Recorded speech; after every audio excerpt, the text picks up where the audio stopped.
Ahli, Siap. ahli kan mengetahui ini undang-undang ITE ini kan dua fase ya, dua fase kepresidenan. Kalau ahli awalnya sih latar belakang undang-undang ITE ini kan pasti tahu latar belakangnya. Kan baru kemudian dibelokkan. Sesungguhnya itu apa? Bukankah undang-undang itu untuk melindungi, ya kan, dari konsumen atau masyarakat atas transaksi elektronik yang sekarang lagi berkembang seperti itu? Coba saksi bisa latar belakang itu. Baik. Ke periodisasi ya, saya di DPR. Awalnya 21 April 2008. Ya. Lalu kemudian di tahun 2016 berarti 8 tahun berselang itu ada perubahan beberapa pasal. Ya. Yang saya tahu Pak Mayani, nggak apa-apa sebut nama Pak ya. Ya, saya mengagumi Anda. Ya. Bahwa sebenarnya lahirnya undang-undang ITE ini adalah untuk melindungi warga negara kita karena transaksi elektronik di bidang perdagangan pada waktu itu luar biasa. Dan kalau kita lihat angka pengguna internet di Indonesia pada waktu sebelum 2008 itu luar biasa. Tetapi penggodokan undang-undang ITE ini ternyata tidak singkat. Kalau tidak salah bukan setahun, itu bertahun-tahun gitu ya.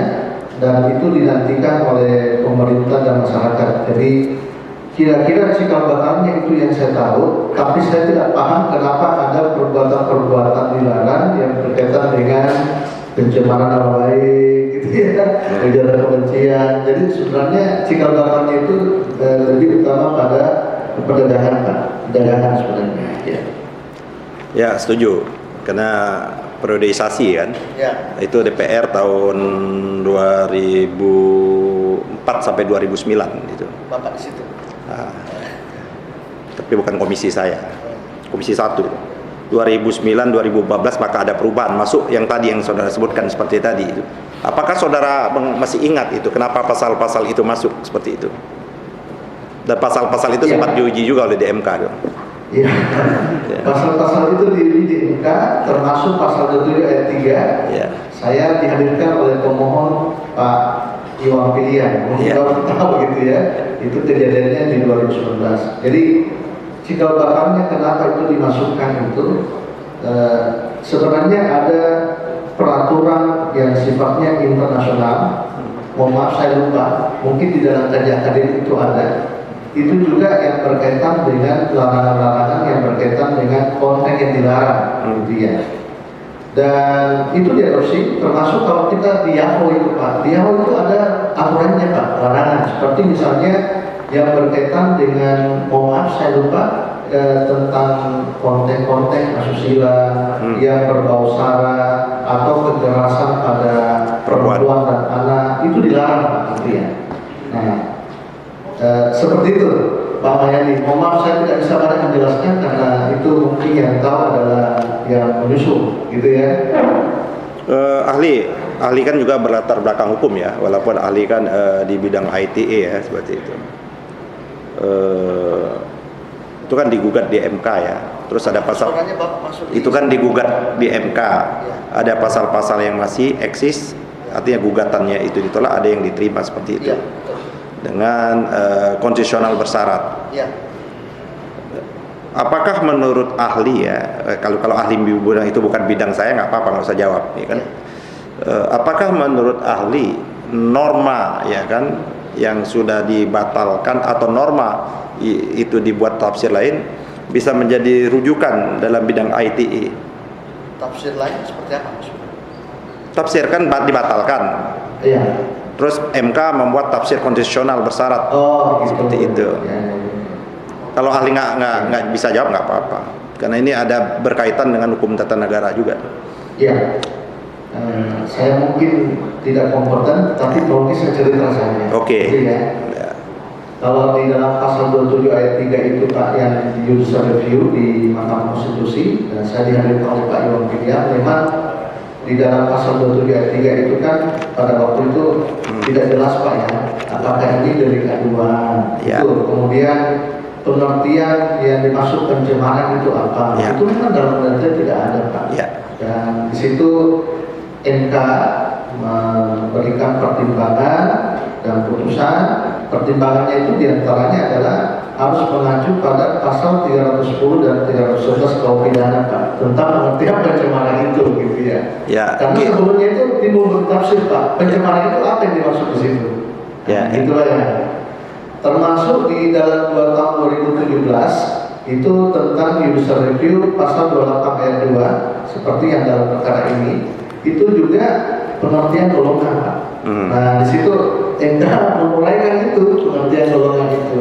Jadi kalau Pak Ahmad Yani menanyakan tentang bagaimana tafsir itu yang dilakukan oleh MK, kekuatan hukumnya dan sebagainya dipakai sebagai rujukan, mungkin nanti ahli pidana Pak yang menjelaskan. Oke, terima kasih ahli. Memang putusan MK itu bagaimana mengkualifikasi perbuatan pencemaran dan baik dan sebagainya itu merujuk kepada pasal 310 dan lain sebagainya. Apakah ahli juga pernah juga mengetahui ada gugatan juga ya kan terhadap yang dianggap mencemar nama baik kan adalah pejabat-pejabat, dan MK membatalkan itu adalah pejabat yang bersangkutan yang melaporkan, tidak boleh orang lain. Itu ahli pernah dengar kasusnya SBY pada waktu presiden yang dia disebutkan menerima anaknya Jaguar dan sebagainya. Kan SBY sendiri yang melaporkan, bukan aparat-aparat yang lain seperti itu. Itu kan dalam rangka menindaklanjuti keputusan MK seperti itu. Seperti itu kan? Pernah dengar ahli? Ya, kalau pernah dengar, sehingga saya pernah Pak SBY langsung melaporkan. Karena memang di pasal 7 ayat 3 itu kan adalah siapa yang dihina dan mencemarkan, maka dialah yang harus melaporkan. Dia yang harus melaporkan. Bukan orang lain. Bukan orang lain. Bukan orang lain, keluarganya nggak boleh juga. Harus sama ini. Karena dalam perjalanannya itu memang kalau saya ditanya sama penyidik gitu ya, ini yang melaporkan ini orang lain, nggak bisa. Kalau tidak bisa ya nggak usah diproses gitu. Karena harus dia merasa dicemarkan. Jadi yang kedua juga di putusan antar golongan. Antar golongan ini kan kita kalau, tapi anak hukum sekarang nggak dapat. Kalau kita yang dulu dapat yang namanya hukum intergentel ya, hukum antar golongan ya, hukum lama itu. Dan di situ kan dijelaskan apa yang dimaksud dengan golongan di Indonesia ini kan. Golongan itu kan dibagi 3, golongan Eropa, golongan Asia dan Timur Jauh. Ya kan, Asia Timur Jauh itu ada Cina, ada India dan Arab seperti itu. Ada golongan pribumi. Terus MK memperluas lagi pergantian itu kan tadi semua entitas ya kan yang tidak termasuk di dalam suku, ras dan agama tadi, maka dia disebut golongan. Pertanyaan saya, apakah kalau saya menyebut provinsi Semarang, apakah Jawa Tengah, ya Jawa Tengah, provinsi itu Jawa Tengah, ibu kotanya Semarang, saya salah juga. Provinsi Jawa Tengah bisa dikatakan dia memenuhi unsur syarat tadi, padahal dia menyebut provinsi. Provinsi kan daerah administratif. Kalau ahli bagaimana maksud seperti itu? Saya diminta untuk menilai gitu ya. Pandangan ahli ya. Pandangan ya, kalau provinsi gitu ya. Jadi kalau kita kembali ke rujukan putusan MK itu bahwa golongan itu adalah semua entitas atau diferensi sosial yang tidak bisa dipisahkan itu, saya ingin menjelaskan 2 hal. Yang pertama adalah tentang golongan yang ada di dalam pasal 28 ayat 2 Undang-Undang ITE dengan yang ada di KUH pidana Pak. Saya kira Bapak tahu persis kan, saya pernah menjelaskan itu. Kalau di dalam pasal 156, mohon maaf dikoreksi saya kalau salah pasalnya, itu sebenarnya golongan yang dimaksud itu adalah golongan pada rakyat. Golongan pada rakyat. Kalau kita bicara pada rakyat, tapi ini nanti orang sosiologi yang bisa menjelaskan Pak ya. Ini tafsir saya. Kalau kita bicara pada rakyat, berarti ada pemerintah. Nah itu yang dimaksud di dalam pasal 156 gitu ya. Tetapi di dalam pasal 28 ayat 2 Undang-Undang ITE yang dimasukkan di situ adalah masyarakat Pak. Karena ada kata-kata masyarakat di situ ya. Nah, kalau saya buka-buka literatur ini dan saya kadang-kadang juga diskusi dengan ahli bahasa gitu ya dan ahli sosiologi gitu ya. Ini kan sebenarnya dimaksud masyarakat. Dan saya cari-cari juga sumber-sumber ya yang saya dapatkan pemahaman. Mudah-mudahan saya ini tidak keliru Pak ya menafsirkannya. Bahwa antara masyarakat dan rakyat itu berbeda yang dimaksud. Kalau masyarakat itu termasuk pemerintah. Ya, pemerintah itu dan rakyat itu termasuk masyarakat lah, gitu ya. Jadi kalau dikatakan golongan itu apa berkaitan dengan pemerintah juga, ya. Nah, yang kedua saya mau jawab yang tadi itu tentang provinsi, gitu ya. Kalau saya membaca dengan seksama tentang putusan MK itu, sebenarnya yang dimaksud dengan golongan itu kan sebenarnya adalah kumpulan orang, Pak, gitu ya, kumpulan orang. Nah, mengenai kata provinsi ini saya tidak bisa menjawabnya, nanti ahli bahasa, Pak, ya. Okay. Kumpulan orang, apakah provinsi itu kumpulan orang, gitu ya? Nah, ini coba nanti tanya ahli bahasa, Pak, atau ahli bahasa yang nanti dihadirkan. Oke, provinsi itu kan wilayah administratif pemerintahan, ya. Gitu. Oke, ahli ya, tadi ahli sudah menyinggung atas pertanyaan dari rekan jaksa penuntut umum, ya kan.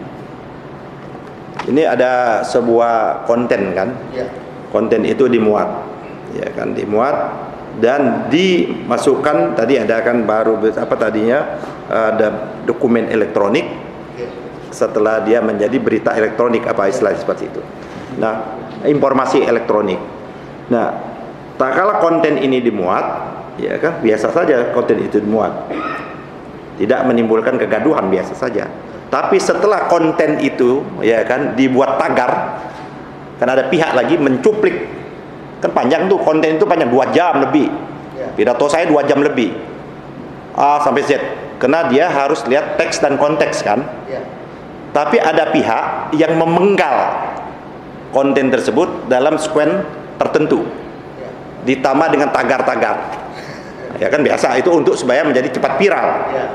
Pertanyaan saya, dalam konteks pertanggungjawaban elektronik ini, apakah orang yang membuat konten secara keseluruhan atau orang yang sengaja, pasti dia punya motif, niat memegal, ya kan, dan membuat tagar dan mendistribusikan semua, sehingga dengan berita itulah menjadi tersebar, menjadi viral, sehingga menimbulkan gejolak di tengah-tengah masyarakat.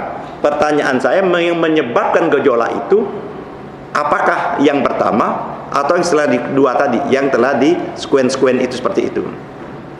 Baik, ini pertanyaan yang sangat menarik bagi saya.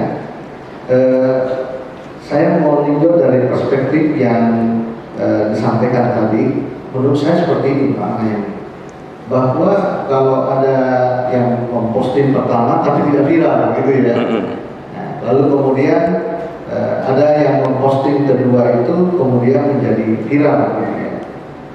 Di dalam Undang-Undang Informasi dan Transaksi Elektronik memang kata menyebarkan informasi itu kalau dalam konteks memposting yang saya maknai, Pak, ya, bahwa ketika itu sudah diposting, ya, lalu kemudian dapat diakses oleh orang lain, apakah viral atau tidak viral, maka sudah memenuhi unsur menyebarkan, Pak, itu ya, dalam konteks pasal itu, gitu ya.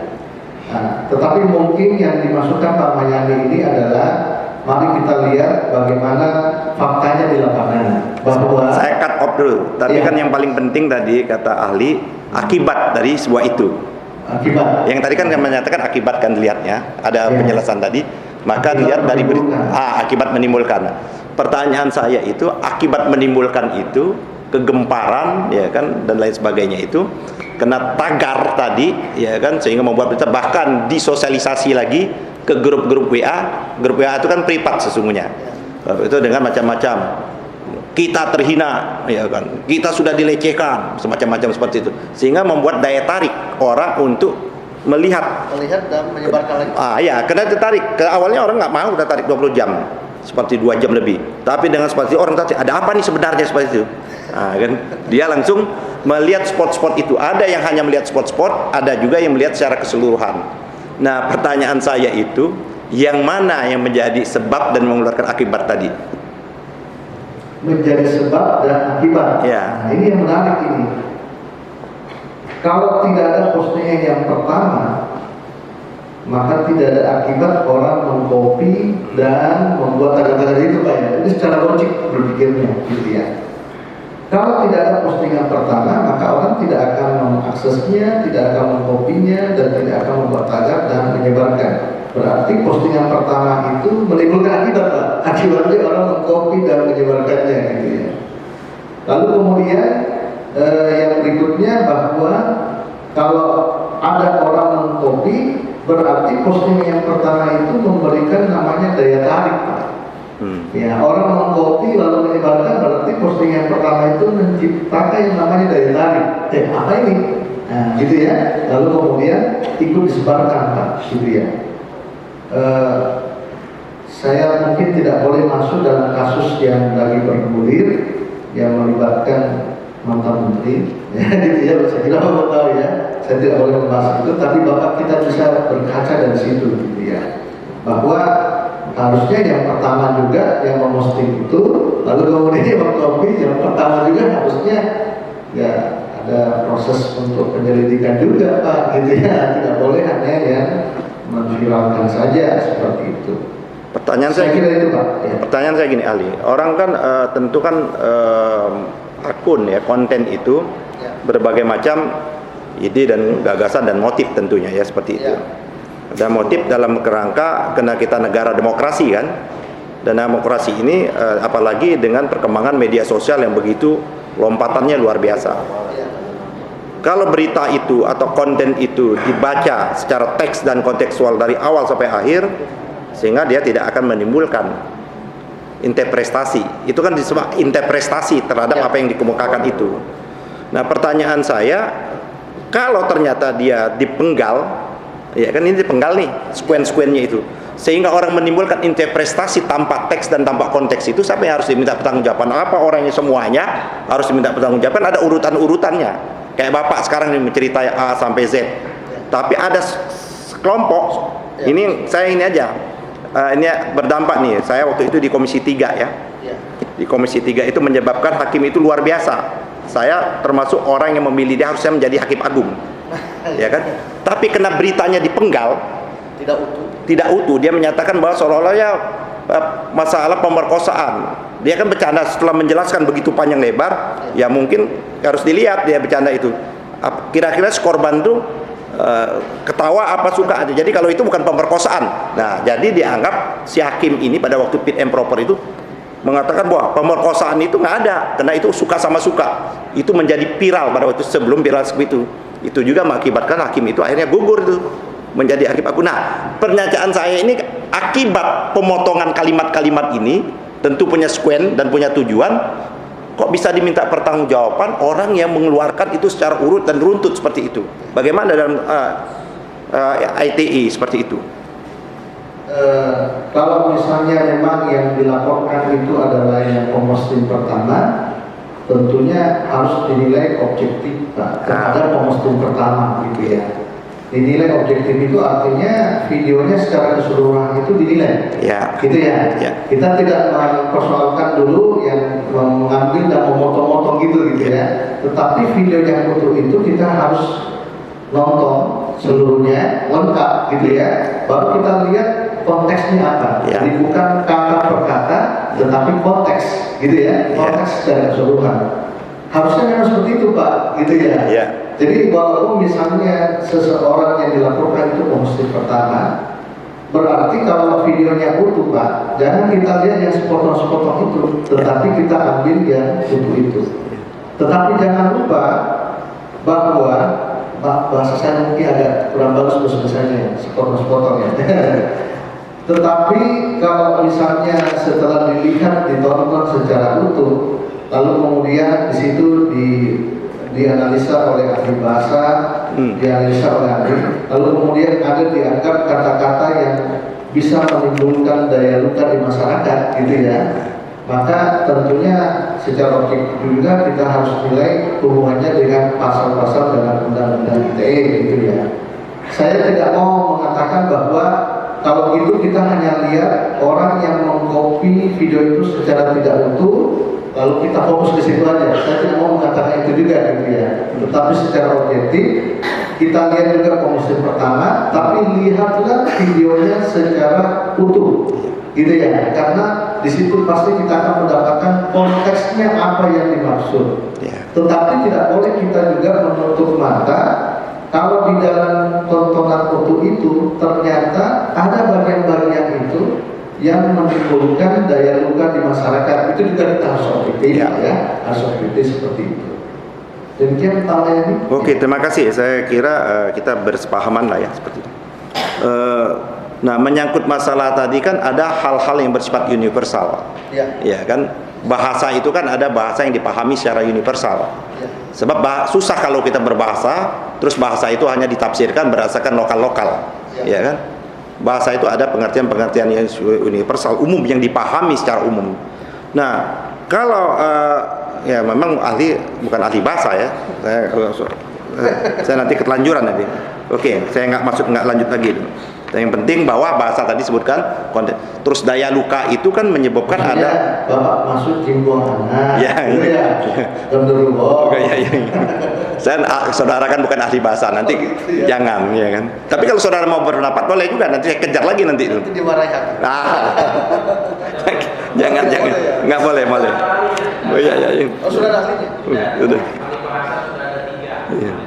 Oke, ini yang terakhir ya dari saya ya. Cukup menarik juga Pak.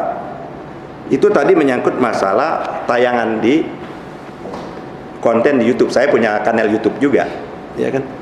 Saya nggak punya daya upaya yang mengatur iklan dan lain iklan itu adalah YouTube sendiri, ya kan. Secara otomatis. Iya, secara otomatis. Saya nggak bisa saya membuat ini harus iklan ini, iklan itu. Iya, itu kan YouTube itu. Bahkan YouTube itu punya hak untuk men-take down kan sebuah berita tersebut. Nah, pertanyaan saya, apakah yang tadi ditanya oleh jaksa tadi yang menyangkut iklan, terus iklan itu berdampak seolah-olah mendapat income secara langsung, income itu sampai ke si pembuat atau konten itu.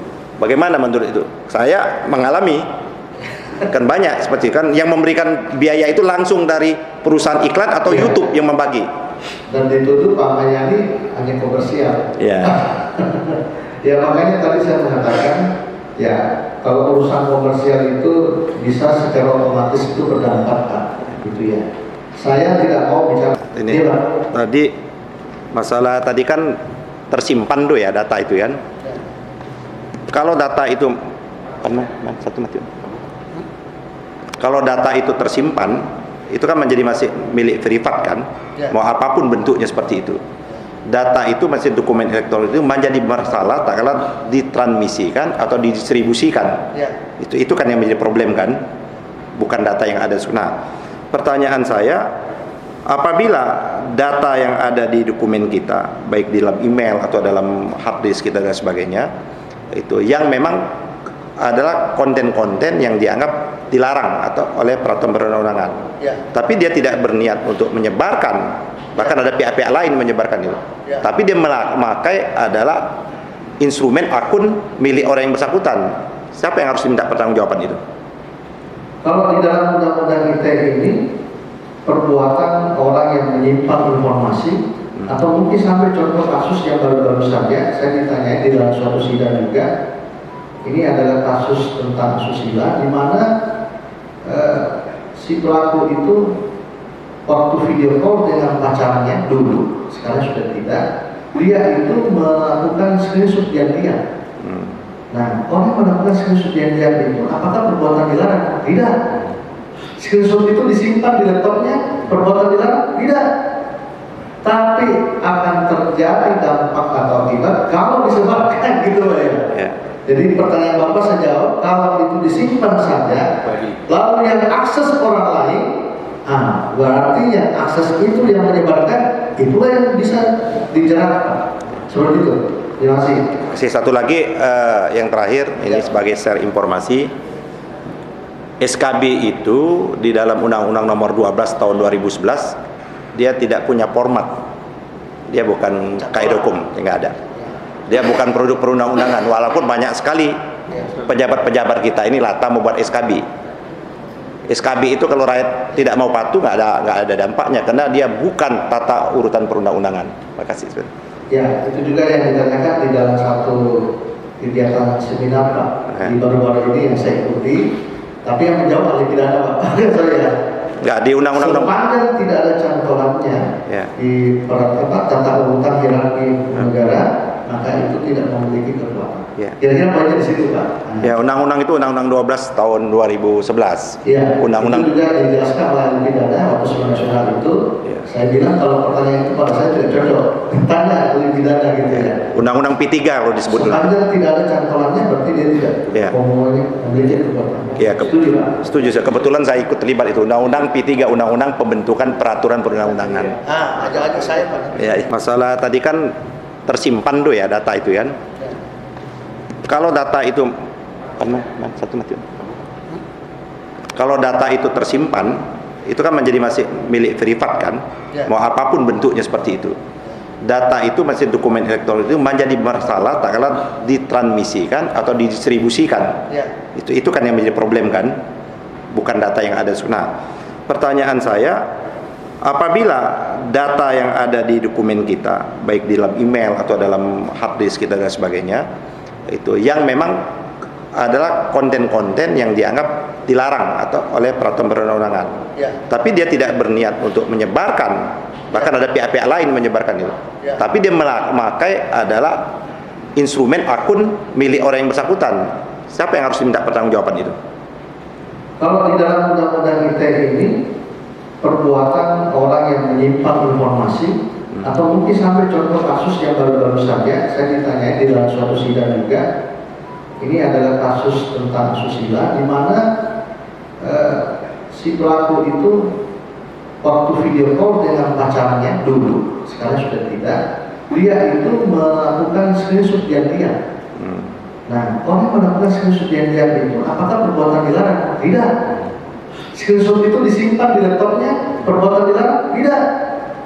Tapi akan terjadi dampak atau akibat kalau disebarkan gitu Pak ya. Ya. Jadi pertanyaan Bapak saya jawab, kalau itu disimpan saja, lalu yang akses orang lain, berarti yang akses itu yang menyebarkan, itulah yang bisa dijerat. Seperti itu. Terima kasih. Satu lagi yang terakhir ini sebagai share informasi, SKB itu di dalam Undang-Undang Nomor 12 Tahun 2011 dia tidak punya format, dia bukan kaidah hukum, nggak ada. Dia bukan produk perundang-undangan, walaupun banyak sekali pejabat-pejabat kita ini latah membuat SKB. SKB itu kalau rakyat tidak mau patuh nggak ada dampaknya karena dia bukan tata urutan perundang-undangan. Terima kasih.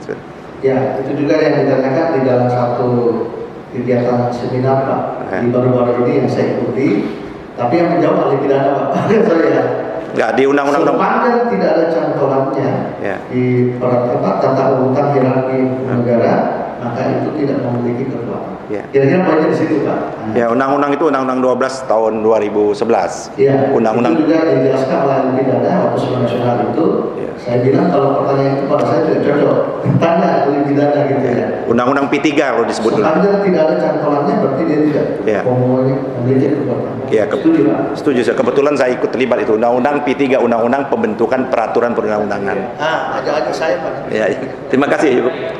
Saya ingin bertanya, Jangan susah pertanyaannya Bu ya. kalau bertanya pasti yang menjawab lebih Oh, ahli. iya. Terima kasih. Apakah ukuran sebuah informasi dapat dikatakan menimbulkan kegaduhan? Kegaduhan. Iya. Menarik ini. Ya memang dalam undang-undang ITE ini tidak ada istilah kegaduhan. Walaupun nanti Atau Pak. menimbulkan rasa kebencian? Kebencian. Gitu ya. Ya tentu yang dimaksud kebencian ini adalah reaksi Pak. Reaksi Bu ya. Jadi saya tidak suka yang orang menggunakan istilah ujaran kebencian.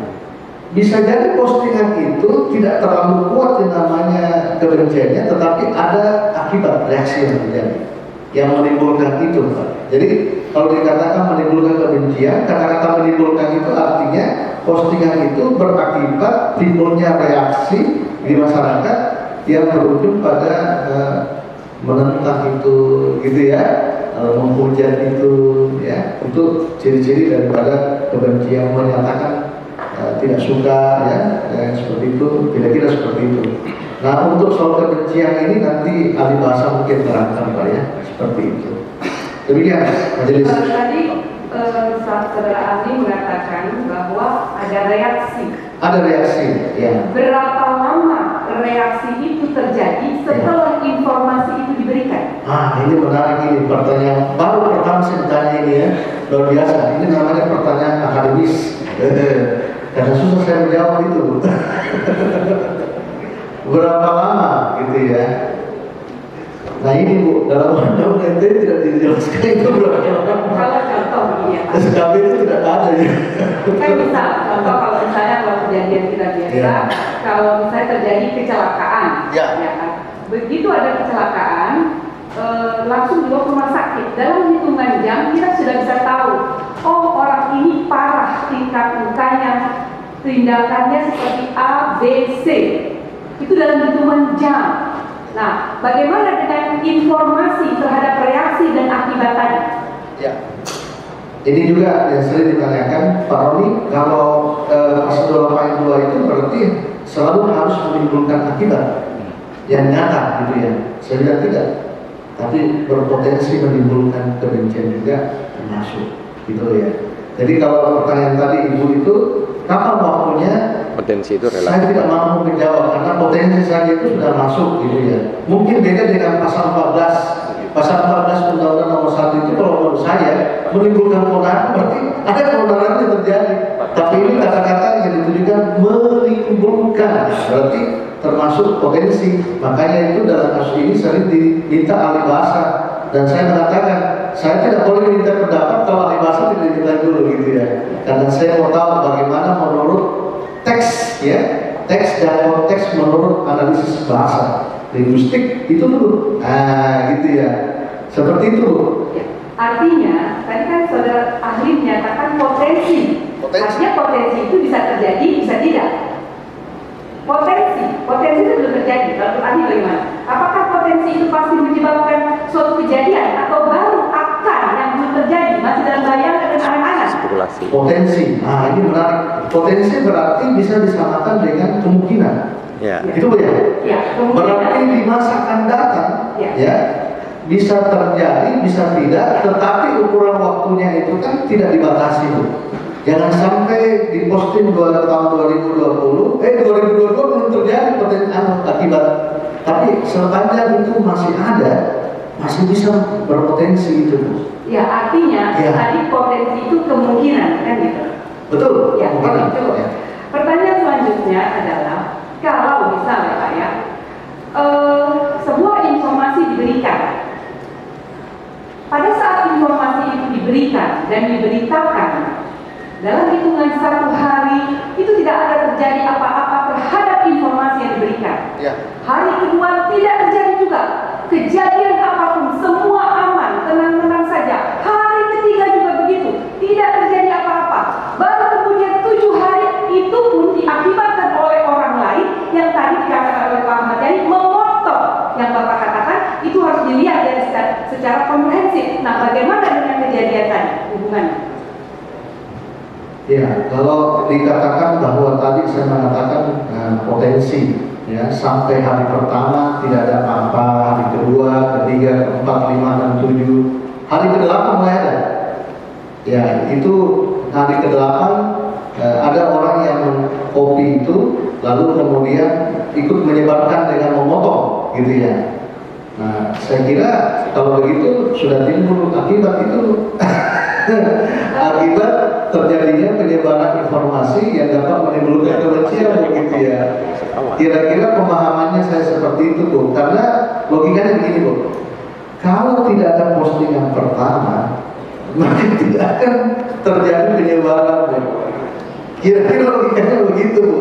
Oleh karena itu undang-undang itu tidak mengatakan berapa hari baru timbul akibat. Tidak ada Bu. Pokoknya siapa yang posting berarti sudah memberikan peluang dapat dia itu. Nah, ada yang menanyakan Bu di sini tahun 2019 saya hadir di PN Jakarta Selatan.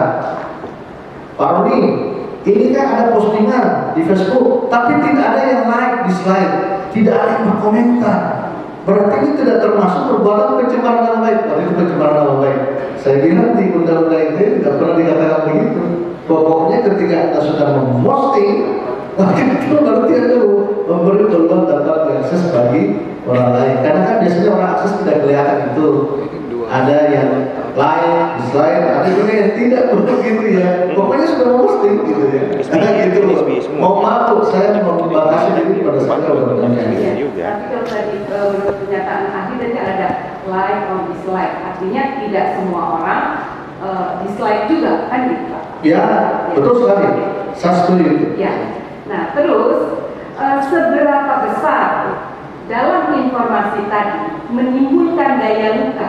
Apakah ukuran yang dikatakan tadi informasi itu dapat menimbulkan daya luka? Kalau di dalam undang-undang kita itu tidak ada penjelasan seberapa besar daya luka. Memang pernah Bu waktu perubahan undang-undang tahun 2016, saya sebenarnya ingin memberi masukan. Sebaiknya itu ada semacam ukuran-ukuran yang seberapa jauh itu tersebar dan menimbulkan akibat. Harus dibuat namanya tingkatan-tingkatannya, parameternya. Karena jangan sampai sesuatu yang penyebarannya tidak terlalu luas, akibatnya tidak terlalu luas, kita samakan dengan perkara lainnya. Yang dampaknya telah terlihat jelas. Betul itu Bu, saya pernah ya, maksudnya kalau saya libatkan untuk memberi masukan itu dalam penyusunan seperti itu, supaya begini Bu, kasus-kasus ITE itu kan sering menyangkut penyebaran informasi Bu, gitu ya, baik pencemaran nama baik yang salah ini, tapi kita harus bijak. Apakah ini semata-mata disebabkan oleh pemusting pertama, gitu loh? Ataukah ini ada orang lain yang tadi memotong-motong gitu ya? Itu harusnya menjadi pertimbangan hakim juga gitu. Nah, kalau pada segi undang-undang, saya berharap nanti kalau ada perubahan yang ketiga ini, Pak Mayani, itu dibuat skala-skalanya namanya, skala-skala penyebaran Pak, gitu ya. Nanti ahli-ahli itu menilai nanti, oh kalau skalanya itu berdasarkan parameter ini, oh ini skala rendah, gitu loh Pak. Nah, sehingga nanti hakim bisa menilai, oh ini skala rendah ini, nah gitu ya. Nah ini skala sedang, ini skala tinggi, tidak boleh disamakan semua. Nah gitu Pak Mayani, tolong dijelaskan. Satu lagi tadi kan saudara sudah menjelaskan bahwa tidak ada ukuran dan harus dilihat seberapa besar akibatnya sehingga bisa dikategorikan ringan atau tidak ringan dan berikutnya. Betul. Setelah itu pasti apabila tadi biasanya kalau akibat yang bisa berakibat langsung itu biasanya berhubungan dengan adanya kerugian. Kalau tidak terjadi kerugian dalam akibat itu, kerugian ini material atau imaterial? apa saja? Apa saja? Ya. Misalnya kasus perusahaan itu diberitakan bohong gitu ya, direkturnya, lalu berdampak pada perusahaannya dibakar gitu ya. Yang itu masuk begitu ya, kerugian material gitu ya. Lalu kemudian ini satu hanya menyebarkan tapi tidak menimbulkan akibat seperti itu gitu ya. Nah itu yang gunanya ahli juga dihadirkan. Saya kalau dipanggil itu saya datang. Kenapa? Karena kita harus memberikan juga pendapat berdasarkan fakta-fakta dan pendapat secara objektif terhadap suatu perkara. Artinya tidak boleh disamakan satu perkara dengan perkara lain gitu ya. Itulah kalau Pak Roni datang ini, oh saya datang itu. Iya, saya datang, pasti saya datang itu karena saya juga harus objektif gitu ya. Seperti itu Bu. Ya, sedikit lagi. Tadi kan saudara ahli ya pada saat membuka masker bilang, aduh saya kayaknya agak kurang enak kalau tidak buka masker kan gitu. Terus pas saudara ahli membuka, saudara bilang, aduh wajah saya jelek nih. Ya. Gitu kan. Bagi saya pernyataan saudara tidak berakibat sama saya. Oh gitu. Ya kan gitu. Kenapa? Saya merasa saudara ganteng kan gitu. Karena saya Mantap. Yang mana lebih ganteng daripada saya tuh? Ya. Soalnya kalau dekat ini kayak kembar. Saya pakai kembar gitu. Kembar. Cuma dia lebih putih. Ya. Giginya masih utuh. Kalau saya agak kompor sedikit gitu ya. jadi artinya Tapi ini tulus ya ucapkan itu ya.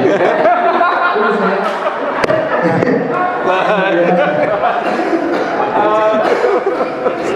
Jadi apabila ada suatu pernyataan atau informasi tidak menimbulkan akibat dan tidak menimbulkan kerugian, Ya itu tadi saya mengatakan bahwa pasal 28 ayat 2 itu adalah termasuk yang berpotensi berpotensi menimbulkan di masa depan. Oke. Terima kasih. Saya satu sebelum ke terdakwa ini, kalau pandangan ahli, ini kan pasal-pasal ITE yang di luar apa namanya konten awal itu kan dimasukkan kan Ya. 2014. Kalau ahli sendiri sependapat nggak sih dengan pasal-pasal itu, atau pasal-pasal itu dikembalikan kembali kepada teks KUHP? Kita kan udah punya kitab undang-undang hukum pidana. Ya. Ini kan lex spesialis kan, Spesialis. untuk melindungi seluruh warga negara Indonesia dalam rangka transaksi elektronik. Ya. Saya tahu latar belakang ini dimasukkan pasal-pasal ini, ya kan, itu kajiannya lain. Nah, apakah saudara ahli yang ahli itu ini sebenarnya tidak ada hubungannya, relevansinya dengan ITE sesungguhnya pasal-pasal seperti itu? Kalau ada masalah pencemaran, dia kontak kembali kepada babonnya KUHP seperti itu.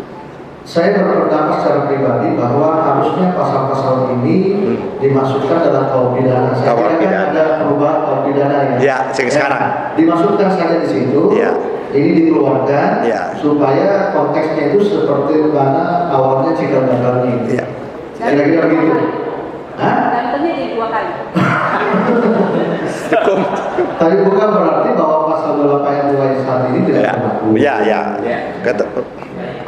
Terima kasih. Tadi saksi yang kedua, saksi ahli ITE soal kepakaran keilmuan UGA. Orangnya juga santai, banyak bercanda, jadi kita nggak tegang. Siang ngantuk memang. Saya puasa sih nggak ngantuk, jadi kan nggak makan siang ngantuk.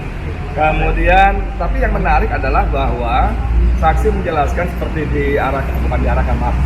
Nah, pertanyaan Bang Ahmad Yani tadi bahwa undang-undang ITE itu sebelumnya awalnya tidak ditujukan untuk keperluan seperti ini, ya, tidak ditujukan untuk keperluan seperti ini menjerat orang dengan kemudian dalam macam, tapi lebih seperti kata saksi ahli tadi untuk melindungi warga negara dari transaksi elektronik yang perdagangan elektronik yang waktu itu meledak luar biasa. Cuman pada sesi keduanya sampai dari tahun 2014 itu ya, itu dimasukkanlah pasal-pasal yang mengarah kepada hal yang kerugian dan sebagainya. Nah, ini sebetulnya buat kita dalam istilah apa sih, mengganggu demokrasi sebetulnya, khususnya pasal 28 Undang-Undang Dasar kita yang memberikan apa namanya kebebasan berpendapat di muka umum. Jadi itu tuh tadi ditanya, nanti dia bilang kalau ada sesi ketiga dia sarankan seperti pendapat Ahmad Yani, pasal-pasal tadi dikeluarkan, dikembalikan kepada KUHP gitu Bang ya, jangan campur aduk dan sebagainya. Tapi Bang ini mau tambahin apa? Ya, saya kira ahli ini kan dihadirkan walaupun dia dihadirkan atas JPU, tentunya juga dia di BAT di kepolisian, tapi memang ahli itu harus semaksimal mungkin dia harus objektif, semaksimal mungkin. Nah, saya melihat ahli ini relatif objektivitasnya terjaga lah. Yang pertama, dia menyatakan bahwa dalam konteks undang-undang ITE itu memang terjadi perubahan. Perubahan ini kan pasal sebagaimana disebutkan itu dimasukkan yang tidak pada awalnya tujuan dibentuknya undang-undang ITE ini sendiri. Tujuannya memang pada waktu itu untuk melindungi seluruh rakyat Indonesia dari transaksi elektronik. Nah, kok dimasukkan pasal-pasal yang sebetulnya pasal-pasal itu, norma-norma itu, unsur-unsur itu seharusnya ditampung di dalam kitab undang-undang hukum pidana. KUHP, apalagi sekarang lagi dalam proses perubahan kitab undang-undang hukum pidana kita. Yang kedua adalah yang cukup menarik saya kira, yang kita berkesesuaian itu kalau melihat sebuah konten, ya kan, saya tidak bisa lepas daripada konten keseluruhan. Dia melihat bahwa proses itu ada teks dan konteks, ya. Itu saya sebutkan, ada teks, ada konteks. Maka tidak boleh mengambil kesimpulan itu dari sekuen-sekuen yang terpotong-potong seperti itu. Maka kalau ada sekuen yang terpotong-potong itu, maka harus dilihat juga pada konteks yang secara keseluruhan. Atau bahasanya, apakah betul dalam konteks secara keseluruhan yang durasinya panjang dalam konteks Bang Edi Mulyadi ini 2 jam lebih itu, kan memang ada motif dan tujuan yang sebagaimana dakwaan dari jaksa penuntut umum, atau sebaliknya justru, ya kan, apa yang dikemukakan oleh Bang Edi justru untuk melindungi, membela dan menghormati adalah masyarakat yang sekarang ini lagi menuntut, ya kan, tercatat contoh kawan-kawan kita dari Kalimantan. Dari Kalimantan ini kan tidak bisa juga direpresentasikan tadi. Saya nanya, apakah provinsi itu bisa dikategorikan yang termasuk SARA? Ya, seberapa tengah itu adalah pengertian daerah administrasi pemerintahan. Nah, andai pun ada juga seperti itu, andai pun ya kita masuk adalah konten, suku dan lain sebagainya, maka tidak bisa kita melihatkan dalam pengertian yang bersifat lokal. Pengertian umum lah yang berlaku secara universal itu. Jadi bahkan contoh jin buang anak itu apa sih hakikat dari istilah jin buang anak itu secara universal? Ya kan? Nah oleh karena itu memang ada sebab dan akibat itu, tapi dia tidak mau secara langsung karena ini menyangkut konteks ahli bahasa dan sebagainya. Nah yang ketiga adalah akibat. Nah, jadi kan akibat. Dari akibat itu dia lihat akibatnya yang mana? Potensi. Nah, potensi ini memang tidak boleh sebenarnya. Rumusan-rumusan pidana itu yang bersifat kaidah tafsir, potensi nggak bisa. Orang tidak bisa diadili dengan persepsi tafsir. Orang itu harus diadili dengan perbuatan yang nyata, perbuatan yang jelas, perbuatan yang tegas, yang diatur oleh unsur-unsur. Walaupun memang ada undang-undang kita yang multitafsir. Nah itulah dia masukkan tadi, itu wilayahnya, biarlah hakim yang memberikan penilaian dan lain sebagainya. Itu tiga hal yang pertama. Yang berikutnya yang dikemukakan tadi adalah kerugian. Tadi ditanya oleh Ibu Nora tadi, potensi itu, apakah kalau potensi telah menimbulkan kerugian? Yang namanya potensi itu tidak pasti tidak menimbulkan kerugian. Secara material, potensi itu bisa datang, bisa enggak. Tadi hakim mencontohkan masalah tsunami ya. Nah, tsunami bisa dia iya, bisa juga tidak di gempa itu. Nah, oleh karena ini adalah bersifatnya spekulasi, bersifatnya tentatif, bersifatnya potensi. Sesungguhnya orang tidak bisa diadil dan dihukum gara-gara yang bersifat spekulatif seperti itu nggak bisa. Hukum pidana kita tuh jelas, pasal 1 ayat 1 karena masih berlaku sekarang ini. Apa bunyinya? Ya, orang itu dihukum dengan ketentuan pidana yang sudah mengaturnya, ini jelas. Itu asas nurun delictum seperti itu. Nah, yang ketiga adalah kerugian. Yang kelima ya, kerugian itu bagaimana? Apakah kerugian itu bersifat material? Apakah kerugian itu bersifat immaterial seperti itu? Nah, kalau kerugian yang bersifat material belum tentu ada, nggak ada. Nggak ada, kenapa? Nggak ada, karena barang itu belum ada, baru potensi. Nah sekarang adalah bagaimana kerugian bersifat itu sulit diukur. Nah itu parameternya bagaimana? Dia menyebutkan juga, itulah mengapa tadi ahli menyatakan sebaiknya dikeluarkan karena ini ada, atau dia menambahkan jelas di limitatifnya, rigid sehingga tidak boleh orang menafsirkan yang berbeda-beda sama rata seperti itu. Jadi saya kira seperti itulah 5 poin besar. Dan ini berhubungan juga tadi adalah ahli yang bersifat pers itu tadi. Saya kira ahli pers tadi sudah cukup juga menggambarkan. Menurut saya ini penilaian subjektivitas kami lah pada saat hukum ya. Dari ahli yang didatangkan hari ini, menurut saya tidak ada yang menguatkan dalil-dalil dari jaksa atau dakwaan jaksa. Ya, soal penguatan tadi ya. Jadi ketika saya tanya sampai seberapa jauh barang bukti itu bisa menentukan jalan atau berhenti persidangan. Saya contohkan JPO itu mendakwa saya dengan 6 video saya. 6 video saya dijaga dakwaan, 2 itu sama tidak terkait dengan tempat buang anak. Bahkan dari awal eksepsi kami dari lokus dan tempusi pun mereka salah, ya kan? Dari awal ya. Nah, ternyata menurut informasi teman-teman, channel-channel yang buat link-link YouTube yang didakwakan itu sudah tidak bisa diakses. Padahal sejak 31 Januari saya sudah disita akun channel saya. Jadi saya sama video kembali saya. Ini tadi jawaban saksi ahli. Dia juga ragu-ragu ya, semestinya harus jadi pertimbangan hakim itu. Begitu. Bu Nora mau tambahin apa? Saya tambah lagi tadi apa yang tadi apa namanya yang konteks tadi ya. Jadi dakwaan tadi, ya kan, tadi ada di samping konten tadi ada 5 konten yang lain. Dan ternyata di dalam persidangan itu 5 konten itu tidak pernah diajukan atau dijadikan alat bukti. Yang hanya alat bukti itu hanya adalah konten yang tadi durasinya yang di dalam adalah press conference tadi. Jadi 5 yang dijadikan dakwaan itu tidak pernah. Bahkan sekarang menurut Edi Mulyadi dan kawan-kawan, konten yang 5 itu sudah tidak bisa diakses lagi. Artinya pertama dia tidak bisa dibawakan ke pengadilan, dibuktikan di pengadilan, menjadi barang bukti, dan sampai saat ini tidak diakses. Jadinya Sesungguhnya akhirnya yang jadi pokok persoalan hanya satu konten, yaitu di S konten tersebut. Saya kira itu ya, cukup ya. Tambahan. Kalau saya sih hanya menggarisbawahi tadi sudah dijelaskan bahwa apa yang dilakukan oleh saudara terdakwa itu baru potensi.